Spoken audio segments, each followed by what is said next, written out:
And we're live. Okay, all good. Okay, so welcome everyone. Great to have you with us again for just a weekly Neo chat. And this time we've got a really interesting and challenging topic. It really is. There's no two ways about it. So to talk about this today, we're going to be talking about diversity, equity, inclusion across the professional world, diving into the education world as well, perhaps just reflecting on that. But here to take us through it is Michael Iacovazzi-Pau. Warm welcome to you. Thank you so much for making the time. Really appreciate you being here. And why don't we start with just an introduction from you about just what it is that you actually do in this sphere. Great. Thanks so much. Welcome to all of the viewers following us live or afterward too. It's my pleasure as well to be part of this conversation, something that really is close to my heart for many years now. I have, I think, even though I look and probably come across as one of the people that you could classify as privileged, everybody has their own experience, that really drive their inspiration in careers. And for me, at a really young age, I really felt the need to really help people to feel integrated into communities. I'm an immigrant myself. I have several passports from different countries. I've lived abroad in different places too. And all throughout my careers, I've worked toward helping others people grow. In some cases, it was very much about individual growth, connections with work, job placement, networking, leadership development. And some other aspects, more recently too, I was really working with companies about strategies to really help them to identify talent, to identify ways to change their employer brand, and to do some very actionable items in communities to close the gap between places where maybe the next generation of leaders, next generation of workers is getting stuck in the workforce pathways. So I'm happy to share more about this today. I'm my own boss. I took that leap a couple months ago. I wanted to really work on project-based consulting for diversity and inclusion, specifically with just the recruitment workforce, community partnerships and relationships. And I also am a yoga teacher. And it just ties into the fact that I really like to impact people one by one or macroeconomically, really doing everything I can to see that people have to, I think, have self-awareness first before they can act to their own leadership path. And so I do this in different ways. And today I'm so happy to be part of the conversation. Thank you for inviting me. Well, we're really privileged to have you with us because, these issues, what we need is obviously clarity and a sort of a way of condensing the broad perspectives of this into a way that gives people a bit more insight into this world and what's going on. How we're moving things forward. And interestingly, when we talked before, you used the word buzzword about this, kind of disparagingly. And I absolutely get where you're coming from, that, diversity and inclusion is thrown around a lot. It's just this ubiquitous hashtag everywhere. You see it on companies' websites, you see it on education institutions' websites. What does it actually mean? How do you actually make it meaningful? And why would you say it is a buzzword? What are some institutions or companies doing that gives it a superficiality, I guess? Well, first of all, I just want to say that creating a buzz is very good. Creating a movement of awareness is the first step, I think, of solving a problem. So to all that respect to those who really were inspired all the world, the communities to stand up during the past couple of years, all the way back to the 60s when we had civil rights movements, we need leaders to really speak for us. That's really important. Once that is done, then we have to think about what can each organism, whether it's a company, whether it's an institution, whether it's government, whether it's community centers, and then of course us, ourselves, we have a responsibility as well. What can we then do to align with that new inspiration goal that we want to change the society that we live in, right, to make it a better place?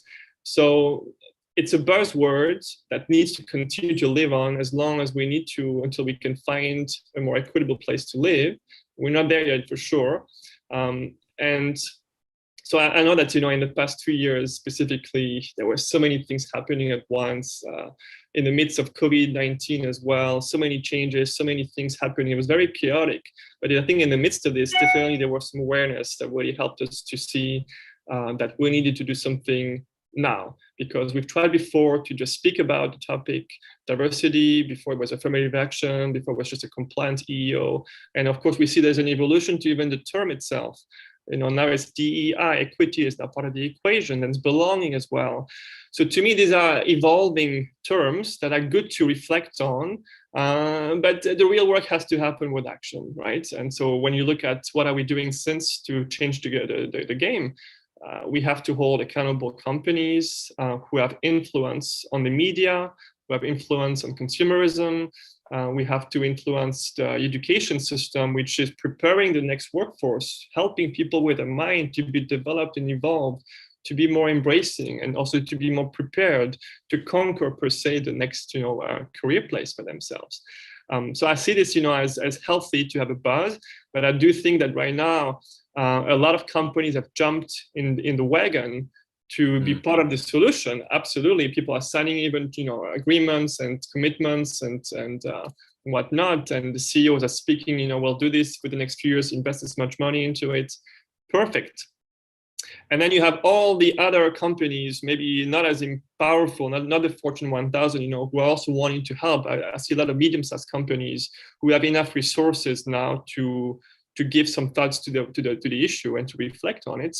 And they are appointing maybe a chief diversity officer, maybe it's just a lower level role, director of diversity. Sometimes actually it's just an HR person with / diversity and inclusion.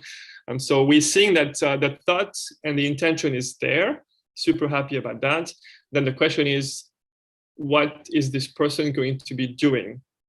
And I was just speaking to a colleague of mine who is the head of a big institution for diversity in the US, and companies are reaching out to him for solutions because, okay, we know we need to do it. First year, we need to put together a strategy. So oftentimes, we don't even know what we're going for yet. We just know we need to do it. So I think that the journey is still long for many companies trying to figure it out. It's definitely a long problem that hasn't been resolved. So it won't come on a quick fix, I think. But at least I'm seeing some efforts, and I'm really happy to see that.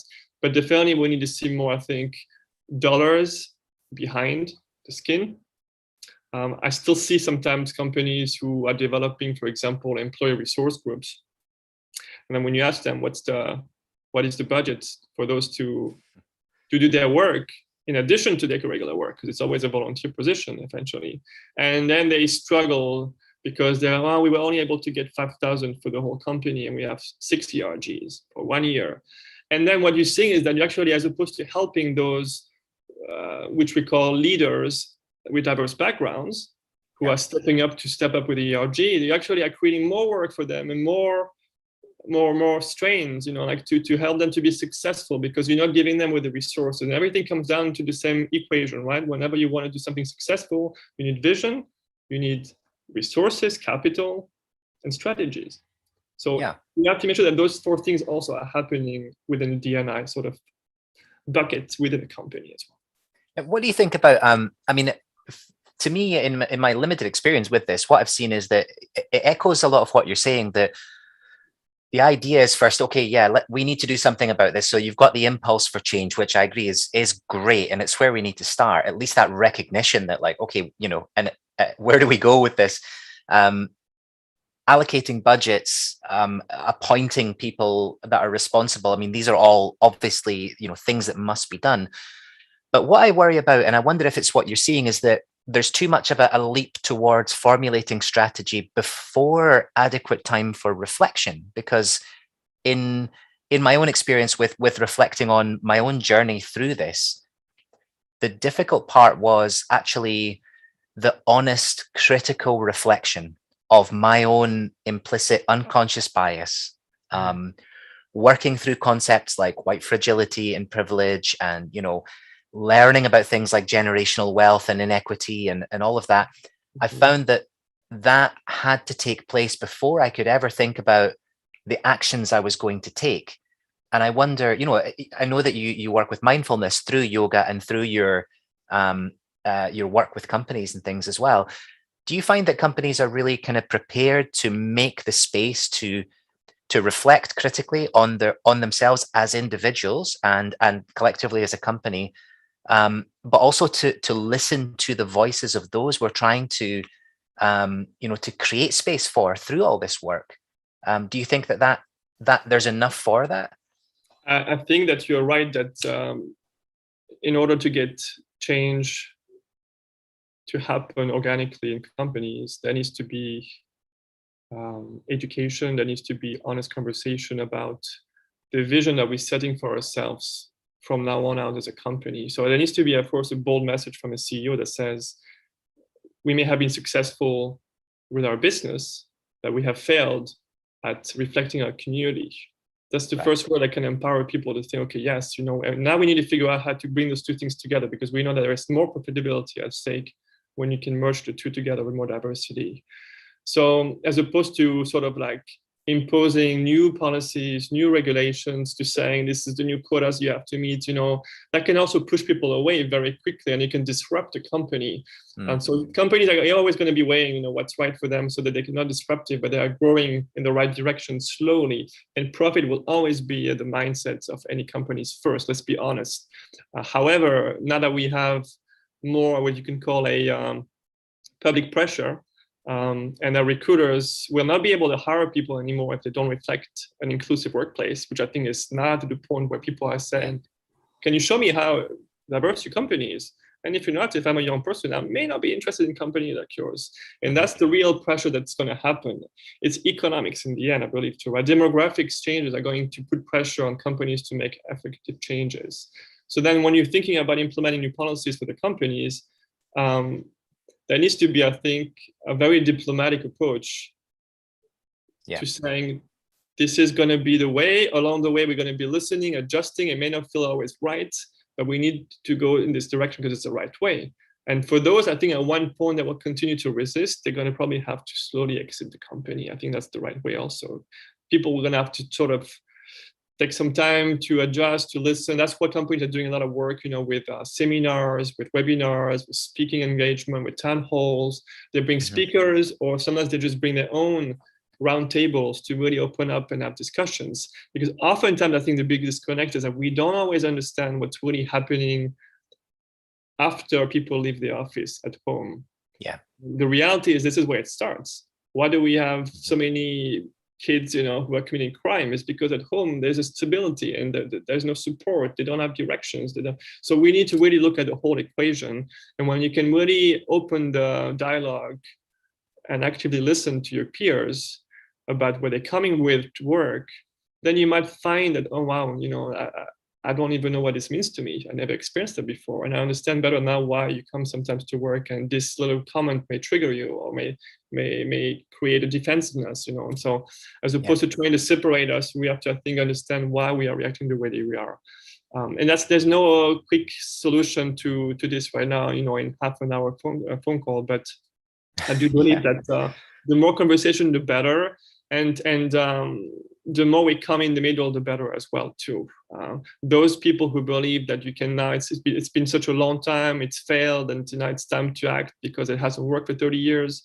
True, I acknowledge that it's true that we haven't made enough progress yet, but I believe that the solution is going to continue to be a dialogue, to be empowering, educating, changing the mindset of people.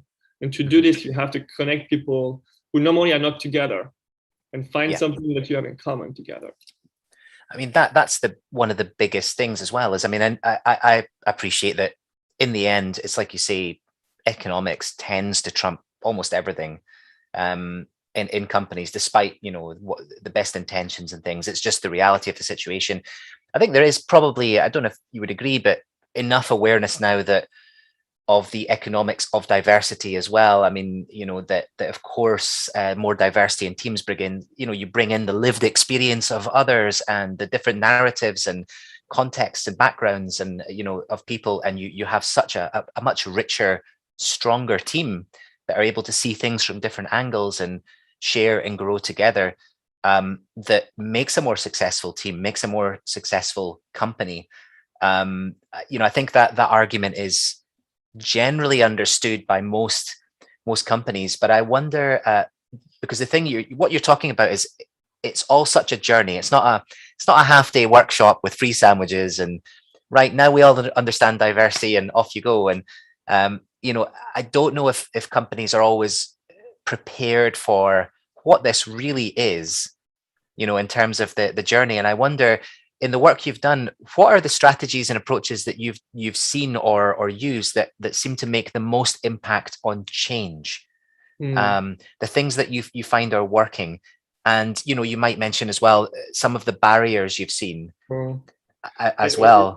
I think that there's a lot of great intentions and great strategies, and they do work, and they've been proven to work, but they do only if the whole organism is ready for it too. So I can pinpoint a few ideas that, you know, are workable, but then before you think about implementing it to your company, you have to really reflect if the company is ready and the whole system will support its growth as well. So just as an example, we talked about it before, the ERG or the BRG or the affinity groups, there's many names for it now. Supporting sort of micro organization within companies based on volunteers who have something in common. It could be a Hispanic, it could be a African American, it could be Asian, it could be LGBTX, you know, and such.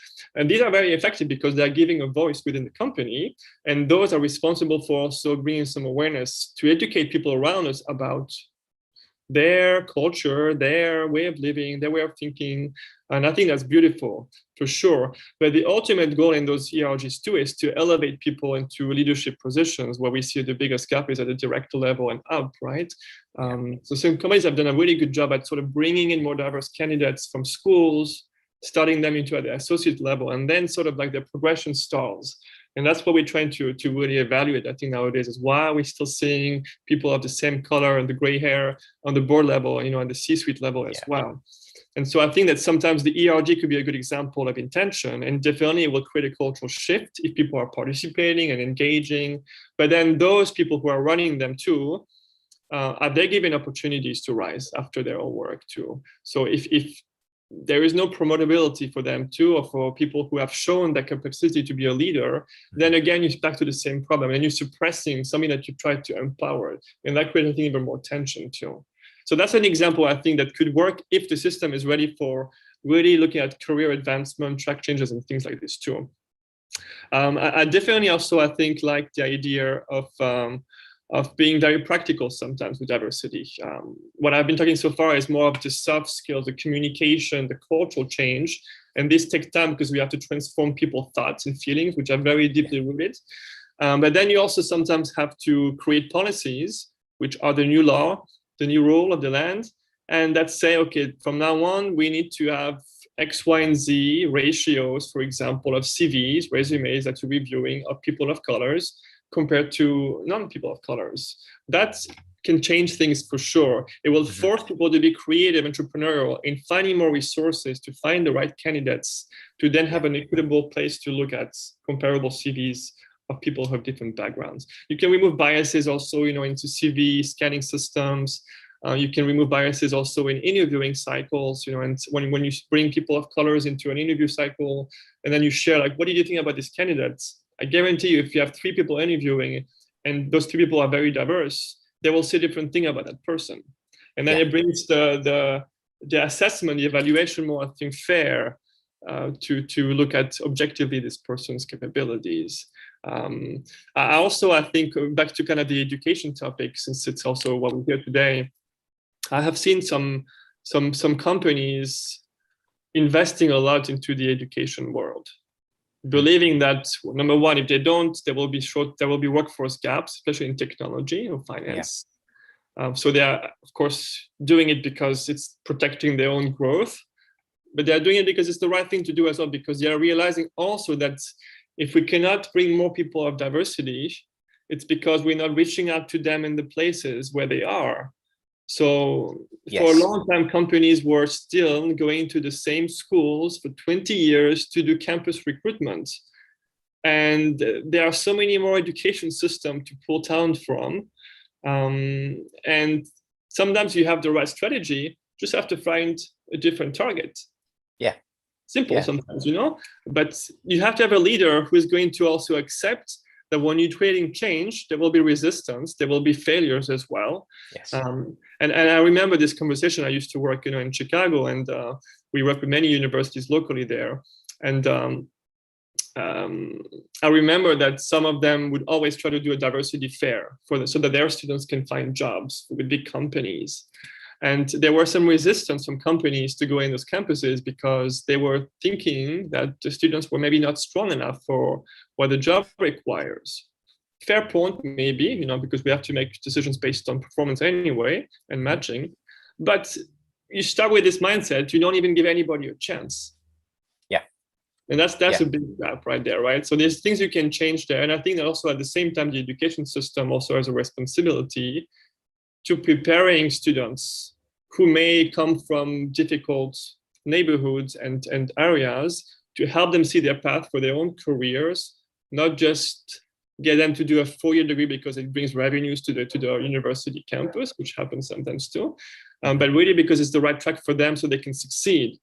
And then it's creating this connection between the real world of the workforce and the education system, preparing them. If you are holding people to high standards, they will rise up because they want to succeed and survive in this world, right? It's just part of our nature as human beings. And then I hope that you will find some elevated standards, I think, for students who can then, of course, then be given opportunities at the same level as other students as well. But you have to create the gap. You have to create the connection. You have to have conversation and give people a chance also, I think. I really like the approach that you're taking there, because it feels instinctively right that it begins with an admission of failure, not even that we need to do better, but, we have failed. I mean, it needs to be boldly stated, doesn't it? That if our organization does not reflect the community around us, we have failed. There's no other way of looking at it. And I also really like that you're talking about just simply not looking in the same places, because if we're talking about equity of access and broadening access, we must find people where they are, especially in communities or family groups that have not traditionally gone to institutions, have gone to universities, or maybe are looking at organizations or institutions and saying, I don't see many people that look like me. How will I know that I belong, that I feel belonging there? Because it's like, you need to walk through the door and feel like I should be here.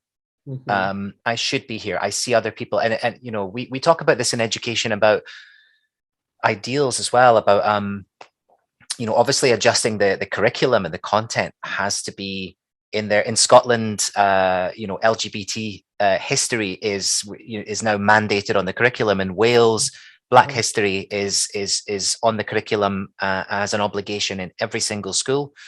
And so, things are changing, but of course, this is for generations coming up. And, what you said was that you're going to get a lot of candidates coming that are going to demand to see, show me the diversity of your company, because I may not want to work there. Yeah.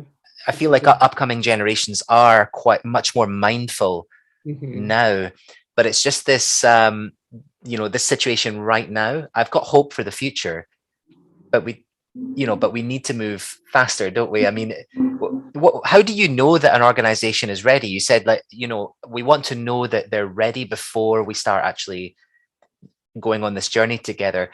What are the signs for you that an organization is ready to, and what are the alarm bells, when you think, okay, maybe we've got to come back to this one? The alarm bells is the action of the leaders, I think, right there, right? I mean, how often have we seen stories where there is a pledge at the CEO level of diversity, and then the next day there is one of the directors being fired because he had a harassment claim on himself? It happens all the time, right? So the question is, what are they doing internally to, well, I mean, here in this case, I'm happy that they would dismiss this person, unacceptable behavior, but how do we not create an environment that creates this behavior and make it acceptable? This is definitely something that will take a long time, because again, we go back to how many years we've been wired to do something certain ways. But I think there needs to be education, there needs to be training. There is a training actually for executives on removing biases, on inclusive leadership. There are ways that we can teach this, because we have done the psychology work for a long, long time now, and we need to expand the mindset so that people are not feeling threatened. That's really at the end of the day, you talk about yoga. It's people act because of fear. Usually, they want to control, they want to protect what they have built. and they want to create their own successes before others' successes. So we need to shift this whole mindset of leadership, I think, where the success really depends on others' success, not yours. And to do so, you have to be the adaptable, compassionate leader that really understands that life has many colors, many forms, and that together it does create a better picture to live with. So, tangibly, I think that companies have to really self-reflect, analyze, observe behaviors, comments, how we're leading meetings, who is speaking. It's a lot of sort of self-reflection for a long time at the beginning, and understanding, how we can address these little areas where everything could sort of be jeopardized really quickly. And then once you create the strength of, I think, of a society is in its trust, that we're going to make mistakes, that we're going to work towards making it better. I think that's also the message that, diversity is not going to be resolved overnight, but we have a goal, we have intentions, and we have people who are going to hold us accountable for it too. There's a great deal of humility involved, isn't there? I mean, in my own experience of working in any kind of education with the more professional side where you have business leaders, I often found that to be frank, I mean, the ego was one of the most difficult things because it has been constructed. I have the MBA, I have the hierarchical power distance and the authority. I've constructed this sense of self around me. And now I'm at a point where I'm being asked to critically reflect on a whole area of implicit bias or unconscious bias that I have never touched. And it's almost admitting of vulnerability. It's opening up. It feels like starting again for some, because it might cut. Okay, you're in a session, and you might make a bit of progress in one way, but these issues are going to keep coming up again and again. They take constant critical reflection, and as you said, you've mentioned the word a few times, a complete shift. I'm not sure everyone's able to do that. No, I think that you're right, and some generation will be ahead of us, and some will be behind us. That's how we evolve in the world, So when you compare ourselves to the Middle Ages, I think we've done some quite good work. You have to think of the mindset that nothing is going to happen overnight, but we have to have leadership, we have to have vision to make this place better each single day, and it takes that little step every day. Every action that we make is going to take us in the right path. The path may be like this, but it's going to at least go in a place where I believe people have more chances to be themselves, to be successful, to raise a good family without fear of losing their jobs, because of who they are. And I think here we're speaking about maybe the Western world, right? You're in the UK, US, and then there's the rest of the world, right? The question is, are they willing to follow this? Some countries are not. Let's be honest. So right now we need to worry about, our microorganism. It starts in the family, and it starts in the community, it starts at the workplace, in the cities, in the country. But there will be always pressure around us to contradict this path. But if you believe this is the right thing to do, like democracy happened, 2 centuries ago, then you will hopefully influence with the consequences and the benefits of your actions. And people will then aspire to those, I think. And I think this is going to happen in the next 10 to 20 years. Yeah. So, I mean, there is a message of hope there, isn't it? I mean, you work in this area, and I'm sure that I wouldn't imagine that you allowed yourself to become, stuck in an echo chamber. I mean, you've already mentioned the reality of the fact that some people will simply not change. Some countries at national level are completely lagging. So you're obviously not, even though you work in this sphere, you're not blind to the wider challenges, but you still feel, despite that balance view, you still feel optimistic and hopeful about the future in this direction. Yeah. I mean, just even, I think today I saw the announcement of the first female president at one of the most prestigious universities in the US. That's a good example where we're moving the needle in the right direction too. And I think we'll see more of this happening in the future. But we definitely have to worry not so much at the top all the time, and also what's coming underneath this, right? What's happening, because a movement or revolution happens not from the top, but from the bottom.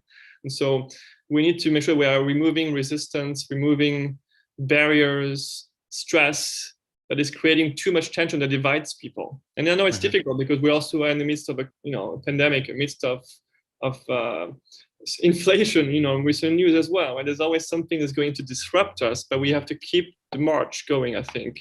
And to me, what I want to also leave this audience with is that I believe that change happens first with our own individual actions. Expecting the world to change around us doesn't really work. You really have to reflect on you every single day. How are you treating people around you? How are you affecting or influencing in a way that's making things better, by listening, by encouraging, by supporting, by also denouncing sometimes, when something is not right. And then really also self-reflecting about, am I going to be a victim or am I going to be a leader? Two choices. If you're going to be a victim, you will be a victim for your whole life, not just because of diversity issues, but probably other things as well. Because you see life in a different way, that you always want things to come to you and you don't manifest anything to offer, to give, to change, to do your best. And in that way, I think people will probably fail continuously, but we need to focus, I think, on the other side, which is to always believe that the power is within us. And that's maybe the word of Louise Hay, but famous people have said this before me, I think, and I believe there's definitely hope for the future. Well, it's a good point to leave it on, and it's been a real privilege talking to you about all this, because it's like you say, we need more reminders that this is an active situation. This is not a passive situation, which we say. I mean, I read somewhere that when the Black Lives Matter movement appeared on our horizons, white people joined book clubs. That was it. It was the most privileged action we could take. It was simply to okay, well, let's create a book circle and discuss it. And of course, everything you're saying is reinforcing the idea that no, you need to be denouncing. You need to be active. You need to ally. You need to be visible. You need to be on the ground making change. The book club is the way into maybe reflection, but it's not the outcome. We need to be out there. We need to write the book. That's a very nice ending, probably. Yeah, absolutely. Yeah, so it's great to have that reminder. And just to for organizations, I mean, do you work with education institutions as well? Would you be willing to work with? Is it just companies, or? I think that education systems work just the same way, right? We also have to hire people, staff, administration. There's an ecosystem beyond the student body that also needs to work effectively with diversity practices. So I think there's two ways to look at it. Of course, in academics, is the running the operations to reflect D&I now practices like companies do, and then you've got also what are you doing for preparing students to enter companies and vice versa, closing the gap between the two. Yeah. Okay, so we will share your details for those who might want to get in touch with you as well, to take their own strategies forward, because of course we definitely need the support and we definitely need the help. It's not something I think that people can really do alone, is it? Yeah.